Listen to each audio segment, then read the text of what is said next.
Hello there and the warmest of welcome to you all as I'm delighted to bring you yet another video from this ongoing series of IPL 2020 probables. I started with the Mumbai Indians but I could not have held KKR back for too long either. Kolkata Knight Riders are definitely one of those teams that share a very strong connection with the city of Kolkata, but mind you, they won't let their emotions and sentiments to flow beyond control.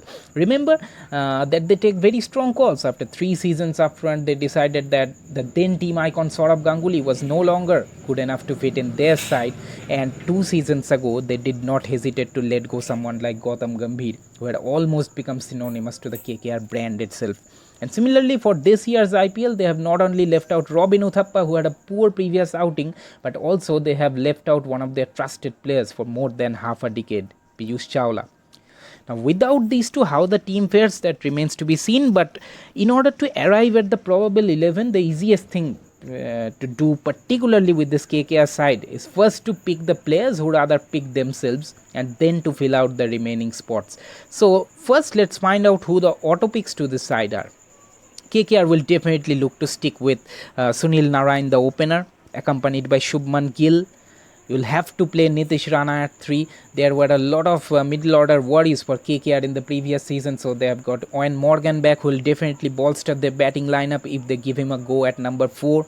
I think they will play Russell at 5 this time, allowing him to spend more time at the crease, with Dinesh Karthik casting the finisher's role at number 6. Now, coming to the bowling, Pat Cummins becomes a must given the amount they have invested to bring him back, and Kuldeep Yadav remains an obvious choice with so much for him to do as the number 1 spinner in the squad. So at this point, I should say they have got 4 bowlers, and since you need a 5th bowler, and KKR have always been heavily reliant on their spin department, it paves way for the inclusion of Varun Chakravarti. I'm slotting him in between Cummins and Kuldeep, and KKR should also look to include young and fast Kamlesh Nagarkoti.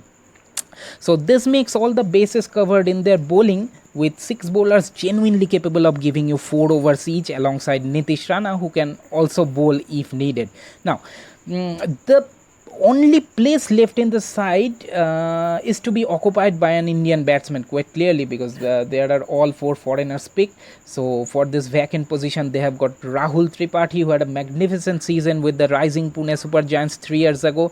But mind you, all those runs came batting at the top, and I don't think KKR would be interested in making any changes in their batting order. Instead, they should look to play Siddesh Lad, who had been there in the Mumbai Indians setup for a very long time but hardly got a game-bearing one. Of course, he can here try to act upon a bridge between the lower middle order and the tail.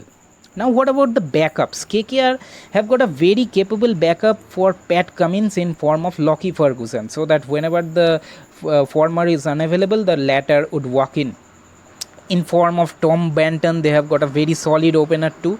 But should something happen to Kamlesh Nagarkoti, or in case Varun Chakravarti does not meet the expectations, they can only look as far as Prasidh Krishna, Shivam Mavi or Sandeep Warrior.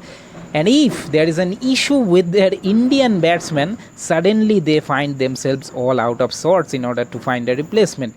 But considering the best 11 is available for selection, this team, well, it might go the distance. So that was my review for KKR.